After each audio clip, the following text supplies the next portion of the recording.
Hello everybody, Ray Garner with Garner's Games, here to do my weekly comic review, The Secret Six.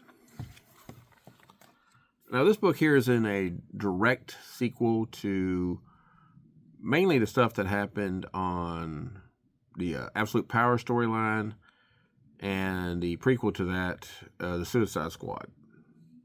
Now, this is brought to us by Nicole Maines, and the artist is Stefan Gegovia, if I'm pronouncing that correct. And this book starts pretty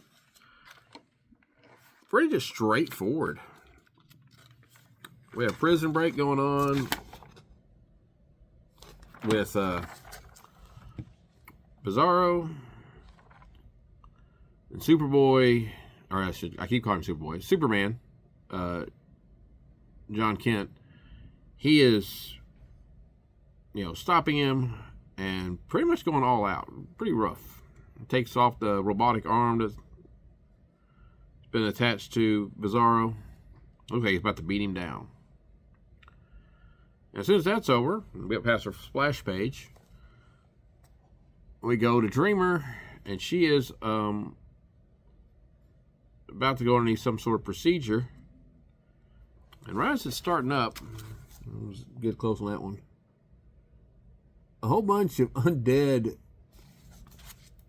zombie-like Bizarro and a couple other characters I don't quite recognize in this form start trying to take her out, including Superman's boyfriend, Jay. And of course, this is a dream which she wakes up from. And she's pretty upset and goes to check on things and then pukes.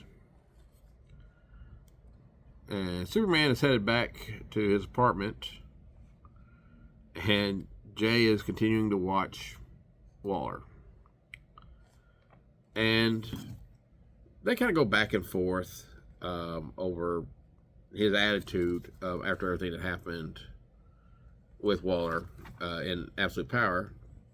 And, Jonathan really probably should be having a much bigger thing since he was completely mind-controlled and completely taken over at one point. And Dreamer shows up. And Gossamer is not happy. I love that line. You have until 5 seconds to go to, and she immediately just cuts him off with, Waller's missing. So they all suit up and head to a prison where Waller's supposed to be. They're trying to get the guards to let him in. Jay snatches Jonathan's unlimited JLU unlimited access card and pops him on into the deal.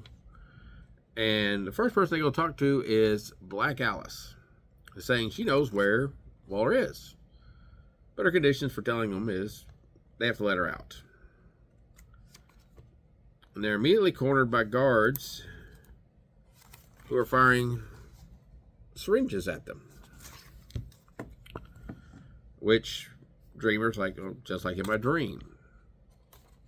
And she's basically trying to encourage them to go ahead and get Black Alice out while she's protecting them with the, kind of force field dream energy she's able to do. And Alice is constantly talking about all the bad things that happened during Absolute Power and some of the stuff that Dreamer's responsible for. Gets her distracted. A couple of the syringes get through her shield. KOs her. Gossamer obviously is about to let her out. And then it gets confusing. And as soon as we'll be explaining the next issue. Because we have this panel right here with a guy in, looks like a containment suit, is about to go after him. I imagine it's just how they drew it. Maybe it's supposed to be one of the guards. Probably is. But they teleport away into a secret house in Vermont. And when they show up, Catman is laying bleeding out of his head on the floor, and Deadshot is there. So we have our Secret Six: Black Alice, Deadshot, Gossamer, Superman, Dreamer, and Catman. And that's where we end. It's very, very fast paced. It does work on the assumption that you've read the prequel to Absolute Power and that you've read most of, if not all, of the Absolute Power tie-ins and storyline. If you have, I think you will really enjoy this book. If you haven't, you will be somewhat lost in this book because they're making a lot of references. So I'm hoping that the second issue kind of fleshes some of that out and maybe explains a little bit more about what's going on as we get into this. But all in all, a good start. I like the team. Catman doesn't get used near as much. I mean, a long, long time ago, he really came into his own. But, he really ebbs and flows on how well he's used. Black Alice, I mean, I know she's been used, but nothing in which I've been reading regularly.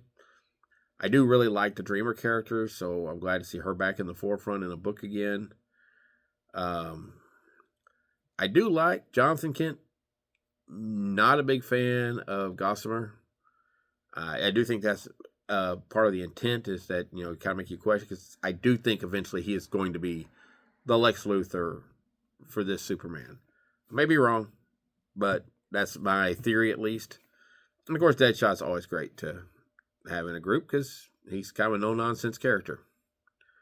So anyway, if you like these characters, if you like Suicide Squad, if you're curious to see the epilogue, if you will, of Absolute Power, really great book. I do highly recommend it. So check it out and watch out for the wall. See you next week.